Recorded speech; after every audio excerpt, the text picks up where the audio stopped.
Assalamualaikum warahmatullahi wabarakatuh. Kita ketemu lagi di acara Ngobrol Otomotif bareng Cak Tung. Nah, suasananya lain ya. Banyak orang lalu lalang di belakang saya. Ini adalah ruang dealing room di Gias di booth Toyota. Kali ini saya ditemani ngobrol-ngobrol tentang otomotif khususnya brand Toyota dengan Bro Pilardi Ogi yang biasa dipanggil Ogi. Susah ya, Pilardi. Saya biasanya Ogi aja. Kang Ogi biasanya. Iya. Beliau itu adalah public relation Toyota Astra Motor. Selamat siang. Selamat siang, Catung. Apa kabar, Catung? Alhamdulillah. Ini udah berapa hari ya? Kurang 2 hari lagi. 3 hari lagi. Tinggal besok dan lusa. Udah meriang belum badannya? Belum. Oh, belum Happy meriang. terus kita di sini. Masih kuat ternyata. Ya harus gitu. Jualan mobil nggak boleh capek.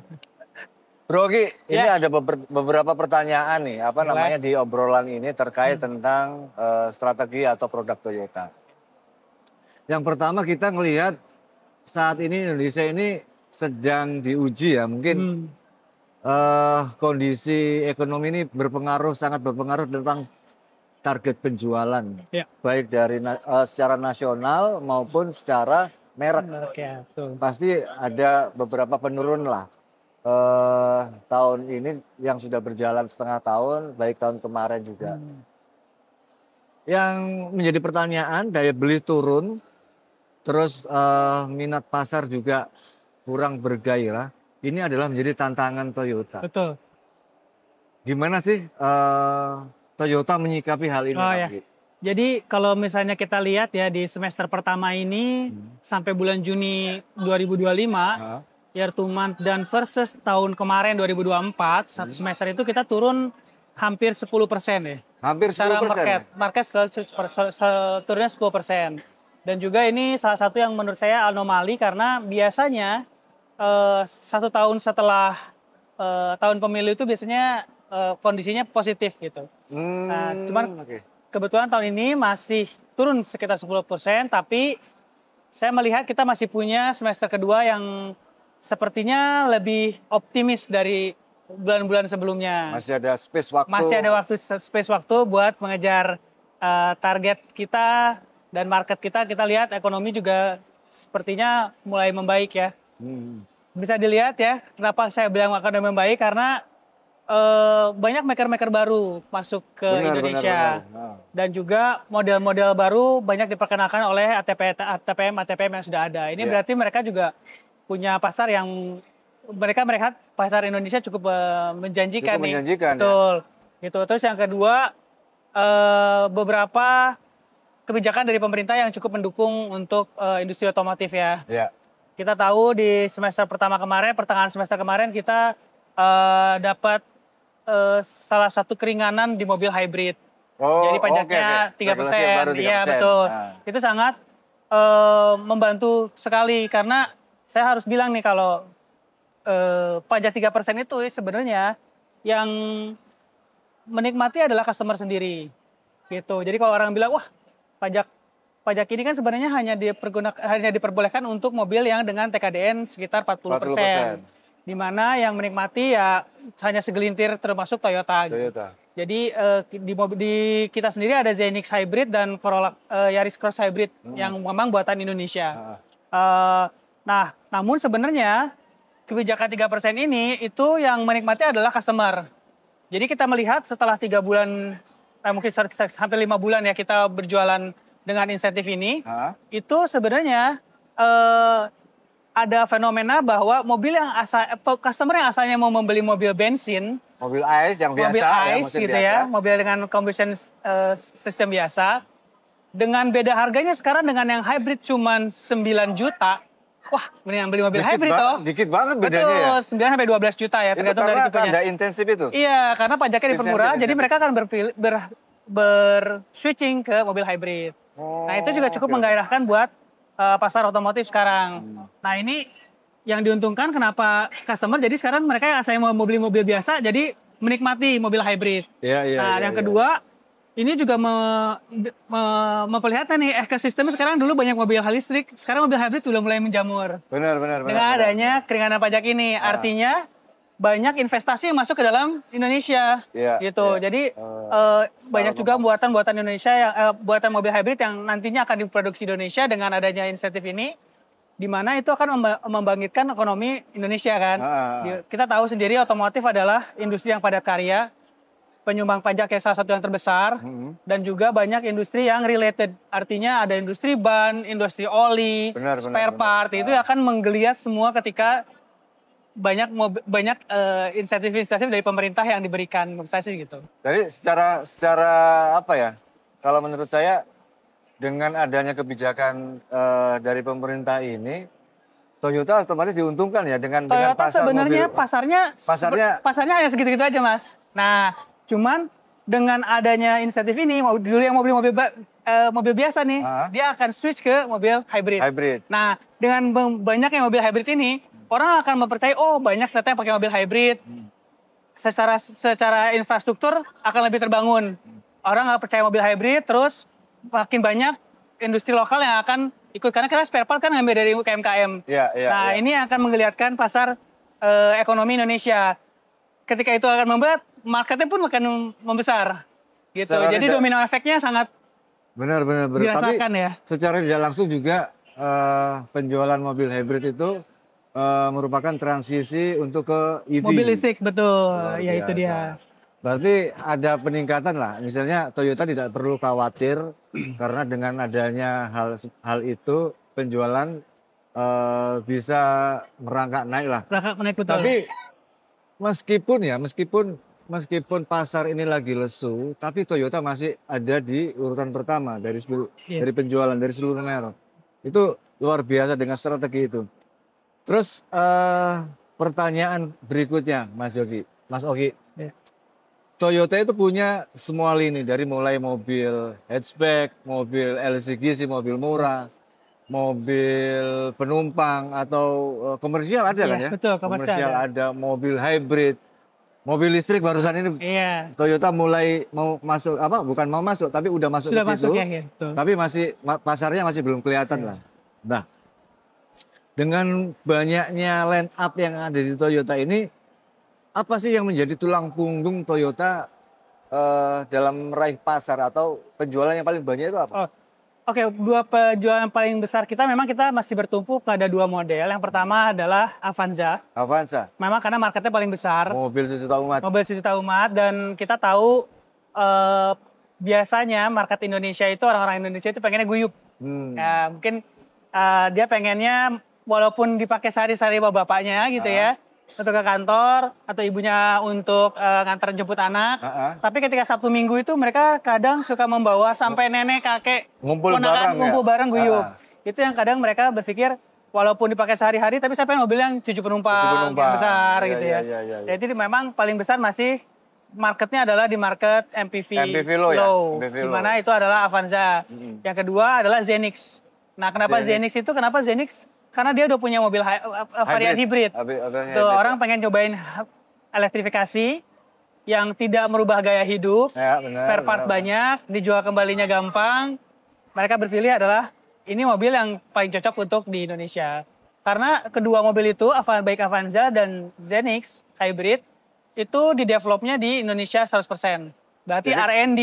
Jadi mulai R&D, desain. Betul, desain, penamaan. Dan juga dia tahu nih, customer Indonesia sukanya seperti apa. Makanya adalah kedua ini ada yang paling cocok ya untuk masyarakat Indonesia. Irit. Jadi orang memilih Zenix itu biasanya untuk transisi ke sana, untuk transisi ke EV. Udah, aku milih Zenix aja lah. Zenix, betul. Soalnya kalau buat pulang kampung, jadi nggak ada masalah, nggak usah pakai ngecas, nggak pakai apa. Jadi kayak dia nih yang pulang kampung bawa Avanza. Jadi sehari-hari dia nge-Grab. Oh gitu. Dia sopir online. Jadi pengen ini dia milihnya mobil yang 7 penumpang. Dan juga biasanya malah kalau apalagi di Jawa Timur ya, nanti ya penontonnya gitu. Mungkin udah tahu ya kebiasaannya ya. Mobilnya walaupun ada mobil-mobil mewah sampai Lexus, tetap ada di rumahnya ada Zenix. Tetap. Karena Karena apa namanya image orang Indonesia itu kebersamaan. Kebersamaan, betul. Kemana-mana harus bersama. Mobilnya pengen yang besar. Mobilnya pengen yang istilahnya banyak menampung orang. Ya. Gitu. Termasuk saya. Saya kan pecinta Avanza. Oh, apalagi udah punya cucu ya sekarang? Udah punya cucu. Pasti Sabtu Minggu pengennya sama cucu. Benar. Saya diajak aja. Kemarin saya dengar Toyota punya rencana atau strategi multi-pathway. Iya, betul. Itu apa sih multi-pathway? Nah, multi-pathway itu sebenarnya adalah kalau misalnya cari strategi ke depannya Toyota seperti apa sih? Nah, Toyota itu salah satu brand yang memiliki banyak pilihan. Tadi dibilang kan ya, mobilnya banyak. Nah, teknologinya juga banyak. Kalau misalnya ada beberapa maker yang hanya menjual mobil listrik saja, mobil konvensional saja. Nah, kita line up-nya juga teknologi ada 5. Multi-pathway itu ada 5 banyak gitu ya. Yang pertama adalah mobil ICE sendiri, mobil tradisional bensin.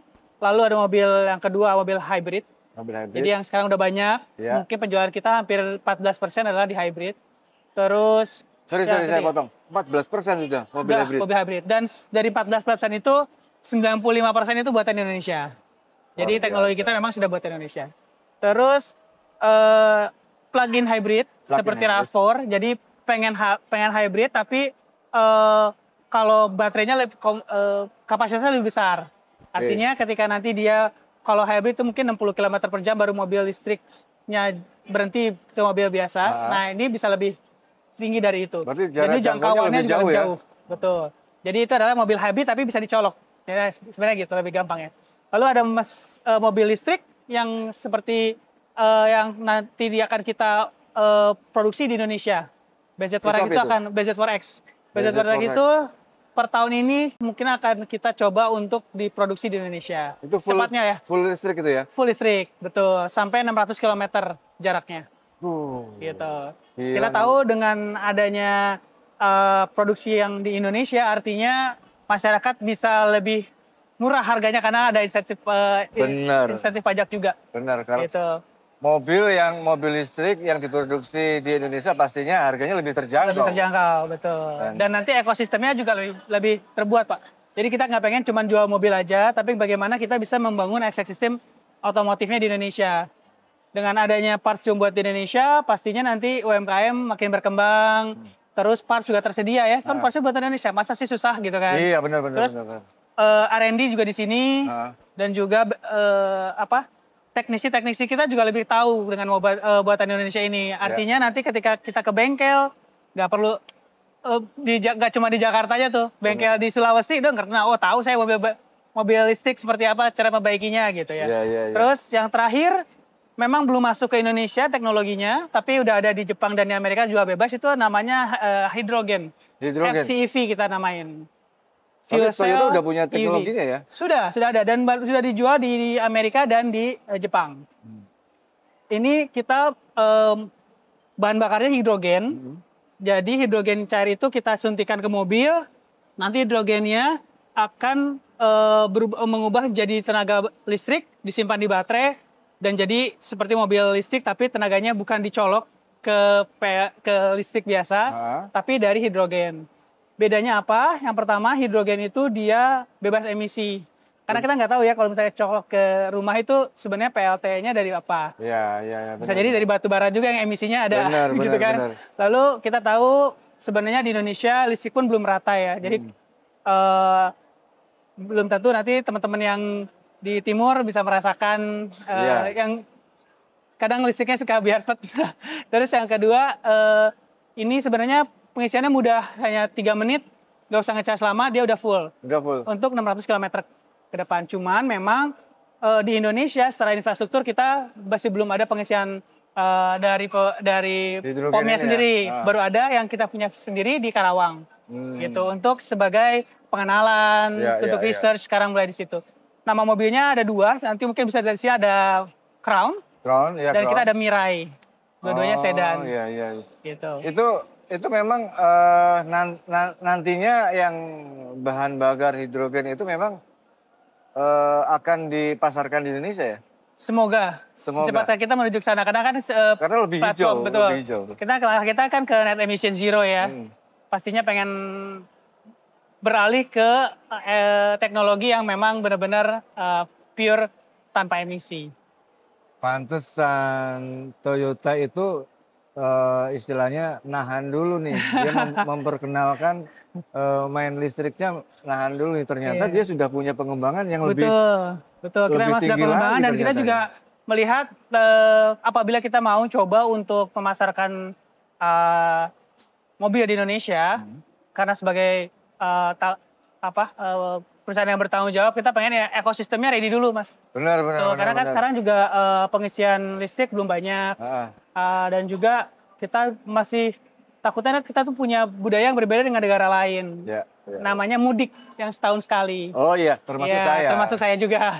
Kadang kalau saya bawa mobil nanti ke Jawa Timur, kan di rumah di hotelnya ready nggak dengan pengisian listrik. Takutnya nanti orang dari Jakarta berbondong-bondong mudik, di sana malah ngantri gitu kan. Ngantri, itu memang benar-benar terjadi ngantri itu. Jadi begitu. Orang berpikiran, mending saya mobil hybrid aja atau mobil bensin aja. Maka dari itu sebenarnya kita pengen, kalau misalnya infrastruktur memang sudah benar-benar ready, pasti kita akan juga fokus ke situ karena disitulah kita bisa membantu masyarakat untuk bermobilitas ya.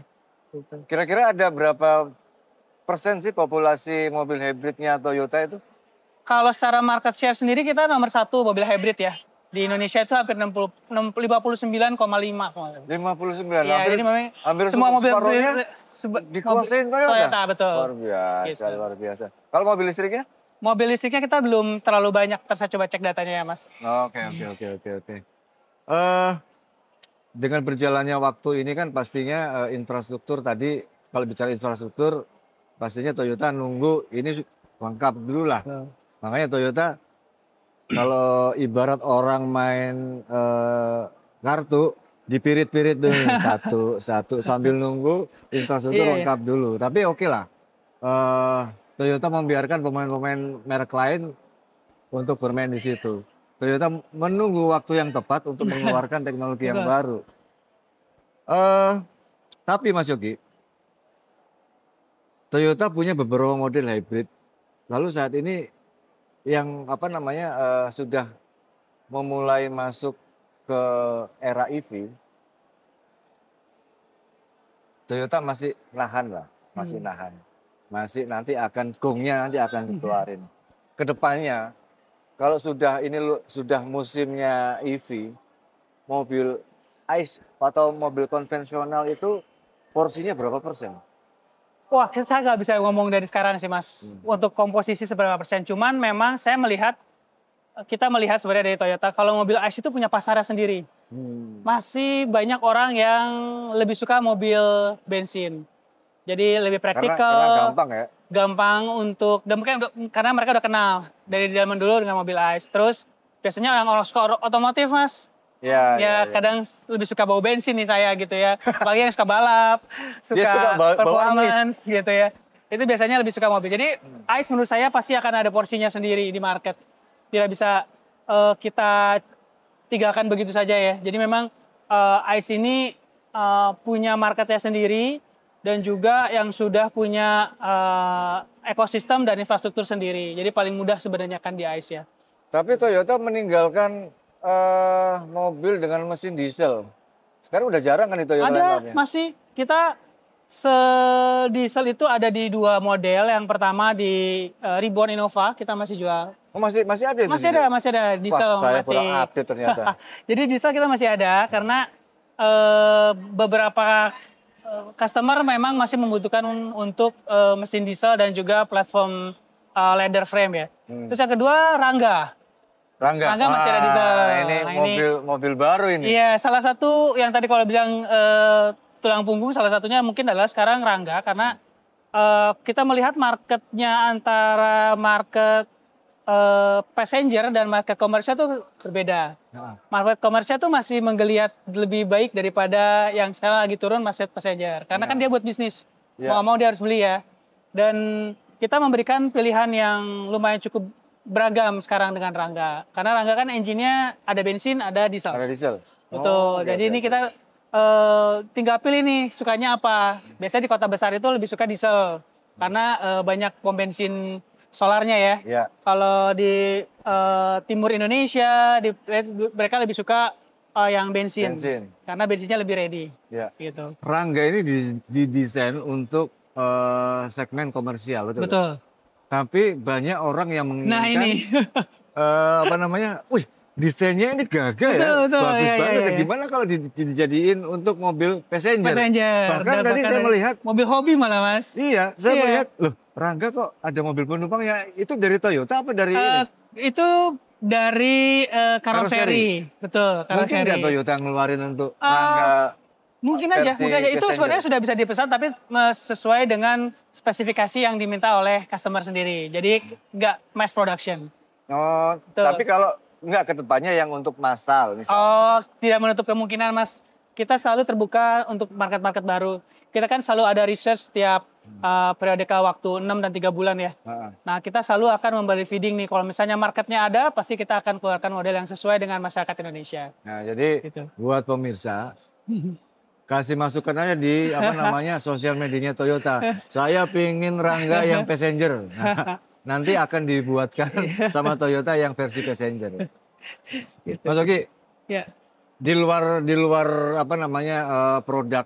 produk yang sudah ada, Toyota sekarang lagi gencar-gencarnya nih masuk di olahraga sport. Oh ya. Nah, olahraga balap. Di situ malah sekarang malah sekarang timnya Toyota itu sekarang sudah menjuarai di beberapa kejuaraan. Betul. Apakah dengan mempunyai tim, terus mempunyai mobil yang dirancang buat balap, apakah itu sekaligus menjadi laboratorium Toyota untuk mengeluarkan versi sport, atau kalau sekarang kan ada versi GR ya? Iya, GR. GR ya? Saya mungkin cerita sedikit soal GR ya. Jadi GR itu sebenarnya entitas tidak hanya tipe mobil. Kalau dulu ada TRD, nah sekarang kan GR. GR ini sebenarnya entitas motorsport, Mas. Jadi kalau misalnya sekarang malah Toyota itu salah satu terutama di Indonesia adalah tim balap yang punya banyak lini ikutan balapnya. Mulai dari slalom, touring, off-road, sampai rally. Gitu. Bahkan kita ada yang di tim Indonesia sendiri ikut di luar negeri. Ada XCR di Thailand buat rally raid, dan juga ada GT4 jadi touring di Jepang. Di Jepang. Nah, sebenarnya GR ini punya filosofi sendiri. Jadi memang kita bagaimana bisa membuat mobil durable itu adalah dari entitas balap. Jadi kalau misalnya di luar negerinya balap itu ada yang kita ikuti ada lebih beragam lagi ya. Kita ada Le Mans 24 jam, rally dan juga Paris Dakar. Tiga ini adalah kenapa kita pilih, karena ini yang benar-benar yang harsh environment racing. Artinya Le Mans itu 24 jam nggak boleh berhenti. Paris Dakar sudah tahu ya bentuk jalannya seperti apa ya. Ada pasir, gurun, panas banget gitu. Dia itu stressful banget. Rally juga sama. Rally juga kecepatan tinggi, tapi jalannya pasti punya tikungan sendiri, gravel gitu ya. Itu membuat mobil itu menyiksa sebenarnya untuk 3 balap ini. Nah itu kenapa kita mengikuti 3 balap ini adalah bagaimana kita bisa menguji ketahanan parts-parts kita, mobil mesin kita gitu ya. Dan juga pembalap tuh harus tahu nih, cara untuk mengemudinya seperti apa, dia bisa ngasih feedback buat kita. Kalau tadi ditanyakan nama Catung, apakah ini jadi laboratorium? Pasti, Mas. Itu jadi salah satu benchmark kita untuk membuat mobil durable. Jadi kenapa mobil Toyota tuh tahan banting gitu ya. Seperti Dakar dengan Hilux, udah tahu ya, Hilux pasti udah dibulak-balik itu seperti apa udah tahu. Udah nggak usah di ini lagi. Kalau itu mobil 2 dunia. 2 dunia. Dunia becek dan dunia kering. Ada 3, Mas. Apa? Dunia perang, biasanya mobil perang pakai mobil Hilux. Iya. Dia malah sangat durable gitu ya. Nah, itu salah satu contohnya. Dan yang menurut saya mobil yang paling tercermin itu adalah mobil sekarang GR Yaris. Ada mobil GR Yaris Rally, nanti di depan saya lihat, dan sekarang sudah dijual di Indonesia. Mobil ini benar-benar dari DNA balap. Jadi kalau misal masuk ya, jadi drivetrain-nya itu kemarin kita sudah ganti yang sequential, dan dia memang dikhususkan untuk rally. Mobilnya memang driver centric kalau orang bilang. Jadi kalau misalnya lihat mobilnya, audionya menghadap ke driver, cara duduknya, setirnya itu juga untuk driver rally gitu. Benar-benar handlingnya sangat cocok untuk orang yang suka balap. Berarti improvement itu yang dari dunia balap nggak hanya dipasang sebagai aksesoris saja, Betul. ambience di ruangan pun itu juga Itu dipakai. balap, betul. Terus nggak cuma dari mobil yang balap aja ya. Ada beberapa parts yang kita ambil untuk dijual di mobil-mobil passenger kita. Gitu. Jadi dari rally Contohnya pun, apa tuh? contohnya misalnya dari perjalanan rally kita sekarang suspensinya Fortuner 4x4 itu dia udah menggunakan suspensi yang mono. Jadi kalau cobain di track off-road itu benar-benar kerasa. Benar-benar terasa. Ya, lebih nyaman, lebih stabil, khusus untuk yang off-road dalam high speed. Ada, pastinya setiap tipe ada versi GR-nya ya? Ada, jadi GR itu ada, sebenarnya GR ada 3. Ya, GR itu ada 3 sebenarnya. GR Pure, itu benar-benar mobil yang turun dari DNA balap seperti GR Yaris, ada GR Corolla, kita ada Supra, dan juga yang terakhir 86. Nah, itu yang biasanya pakai orang-orang buat drifting gitu ya. Terus ada yang GR Parts, jadi parts performance-nya ditaruh di mobil. Tadi saya bilang tadi ada Fortuner 4x4. Yang baru kita launching, Corolla Altis, itu juga GR Parts, di mana steeringnya, dan juga power steeringnya itu udah di-adjust lebih ke performance. Performa balap. Dan juga yang ada yang GR aksesoris sebenarnya. Nah ini yang bisa dilihat kalau nama belakangnya GR tuh. Misalnya nih RAS GR, betul. Nanti berarti ada parts-parts aja yang lebih ke kosmetik. Hanya sebagai kosmetik aja. Betul. Oke. Pertanyaan terakhir nih, Pamungkas nih. Sekarang regulasi pemerintah kan membuat regulasi yang memudahkan atau istilahnya memudahkan merek-merek lain untuk masuk ke sini. Selain itu juga ada beberapa regulasi yang memberikan insentif yang bisa mendongkrak penjualan. Dari semua regulasi yang dibikin pemerintah, menurut Toyota itu menguntungkan pabrikan Toyota sendiri atau masih ada kekurangan atau lebih merugikan? Menurut saya sudah cukup sesuai ya. Kita percaya pemerintah itu membuat regulasi pasti dengan memikirkan dari segi aspek ya. Gak cuma dari maker Toyota dan juga teman-teman ATPM lain, tapi bagaimana memajukan industri otomotif dan juga customer. Betul. Menurut saya sih sekarang dengan ada insentif untuk hybrid, saya rasa itu sangat cukup membantu Toyota untuk kita bisa merasakan experience elektrifikasi dengan mobil hybrid kepada customer dan juga membangun yang tadi saya bilang Mas, industri otomotif ekosistemnya juga lebih banyak gitu. Lebih banyak ya. Ya, kita juga sekarang ada 2 model yang diproduksi di Indonesia untuk hybrid.